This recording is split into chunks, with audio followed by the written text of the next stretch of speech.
What's up, guys? We are back for another Star Wars Black Series review, taking a look at one of my most anticipated figures from this wave, and that would be Samuel L. Jackson himself, Mace Windu. We've got him here in our standard Black Series packaging. You can see him there in the big window, artwork down there on the side. He's number 82 in this line, and then we've got some of that artwork on the back side as well as a bio. So let's do it. Let's pull this guy out and take a look. And here he is out of the packaging, our Black Series Mace Windu. And this figure is, to be frank, it's just doing it for me on a number of levels.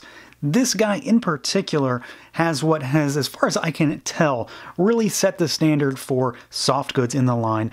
There's a lot to really like about this particular cloak, not to mention the fact that he, being a Jedi, finally has one, but because I think Hasbro did a pretty good job of implementing this thing, which frankly was something I was kind of worried about.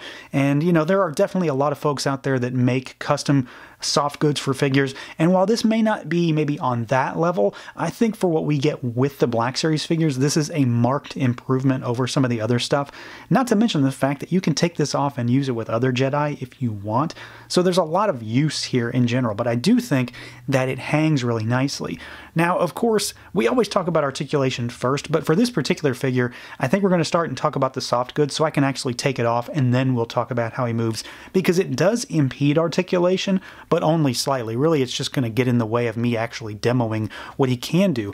So to start with, you can see we've got a full head-to-toe Jedi cloak, Jedi robe here, complete with a cat hair on it, and it's done in a dark brown fabric, and it's really thick. Like, it's not too thick, don't get me wrong, but it does not feel flimsy in any way. It doesn't feel like it's going to tear. It's not sheer. It's very, very robust, I guess is a good word for it. It's got pleats that run through the back to help kind of tie it together a bit. You've got seams that run down the inner sides of the arms, and then the hood is pleated as well to sit. I do think that the one area it kind of suffers, maybe more from just an annoyance aspect, is the hood. It's kind of fidgety to get it sitting exactly how you want it, but you can get it seated just fine as well. So don't take that to mean it's bad or you cannot get good poses. It just might take a little more work than you want, but I've had luck getting it to sit fine, and I've had issues getting it to sit fine. It also doesn't really want to hang down very well. You kind of got to push it a little bit and maybe kind of flatten it some. But at the end of the day, I think it's meant more so to have Mace with his hood up a bit, and I do like it. I'm very happy they included it. It's been far too long for this line to not give us robes with our Jedi, and I think this is a great first start. So we'll talk about articulation, and like I said, we're going to take the robe off, and really you just kind of pull it off. It is easier to take off than it is to put back on, but it's still in no way difficult. So you've got some ease of use there too, which is also great. So we'll start at the head, and we've got a new style ball peg head, so you can rotate side to side, bobble up, down. The neck is also articulated as well. Arms go out, they rotate. We do have a butterfly joint in there, so you can pull him forward and you can get him into some two-handed lightsaber poses.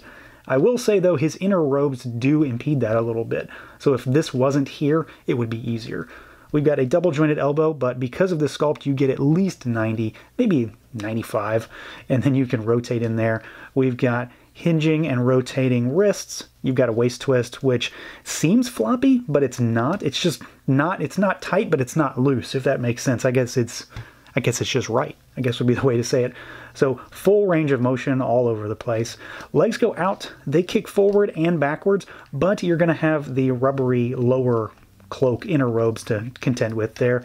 You got a thigh cut, you got your double jointed knees, and then you've got a rocker, and you've got hinges down at those ankles. So it's essentially everything you would expect to find, except for the fact that we do have the, you know, aforementioned new head joint. Well, newer. It's not exactly new anymore. The neck joint, and then you've got butterfly joints. So he's pretty well articulated. You should be able to get this guy into some pretty dynamic poses. Now, as far as the overall look and feel of this figure, I think they really nailed it from head to toe, honestly. I'm really happy with this figure. I like the new style that they've used with the more rubbery robes. They're less rigid than some of the other Jedi, like Qui-Gon Jinn, for example. And of course, they did that to help with the articulation, especially with those butterfly joints. But I think it just works. It makes the inner robes look less like rigid plastic. And I think from just a cursory glance, you know, this figure is still really new to me. I think from a body perspective, this figure is the best looking of the prequel Jedis for me. For my money, I don't think you can get much better. So I think they've only got, you know, up to go here as far as what they can do better now. But I really, really like the body on this figure. The paint is pretty good, if not maybe a little sloppy here and there. The belt on this particular figure kind of bled through onto the robes. There's not tons of paint though. I mean, this is cast. The legs are painted, so you've got some paint down here. But we've got, you know, the boots, pretty standard sculpt, not too much detail going on there. And then you've got the robes. You've got the inner robes, which are painted pretty nicely. Of course, this piece is seated over top of this, so it's not actually a part of the body, which is kind of interesting. So you've got a body in there, kind of like a blank body almost, that has some paint in here for those inner robes.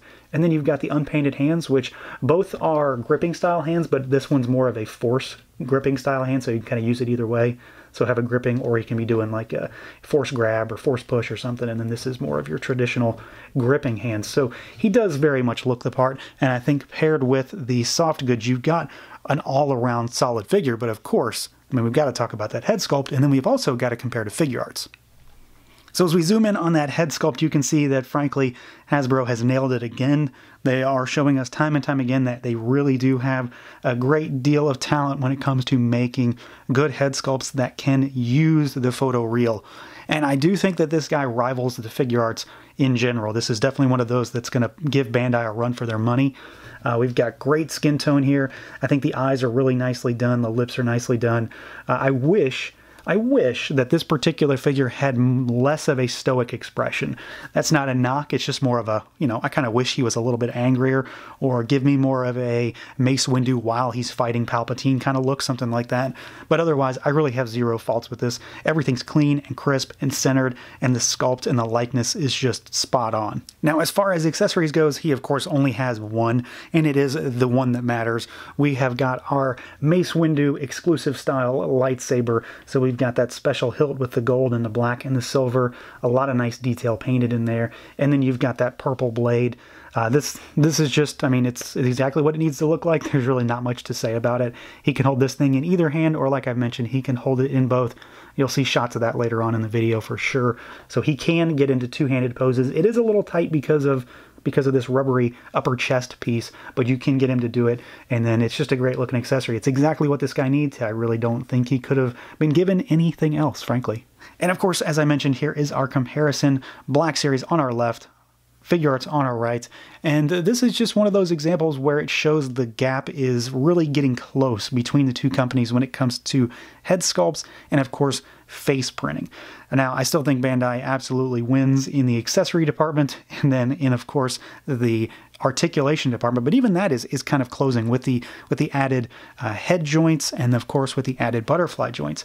I do think that Bandai still kind of edges out the Black Series overall, but this is a very solid figure. They definitely have a little bit of a different look going on here, but you can definitely see the likeness in both, and I really, really think that this particular figure, again, is just one of those that shows that Bandai really has a lot to prove going forward, that they can make a figure that's worth that much more when Hasbro is killing it in the looks and the likeness department. So overall, as if you probably didn't already know, this is 100% a winner. I'm already a huge prequel fan. You know, I've never not liked the prequels. I'm a big Mace Windu fan. So this is one that I've wanted for a very long time. It's one of those figures that you kind of think, well, why haven't they made this one? He's such a big name. He's a humongous actor in general outside of Star Wars. He kind of was owed his figure. But when you think about the fact that, well, without this particular face printing, would he have been this good? And probably not, but I'm really, really glad to finally have him, and I'm glad we got him with the face printing. I'm glad we didn't have to get two different releases to finally get a quintessential Mace Windu figure in the Black Series. If you're a big Jedi fan, if you're a big prequel fan, if you just like Samuel L. Jackson figures, this is one to get. There is no doubt about it. It's one of the all-stars in this line. So that's going to do it for this look at the Star Wars Black Series Mace Windu figure. Let me know what you guys think. Feel free to like, comment, subscribe, and share, and until next time.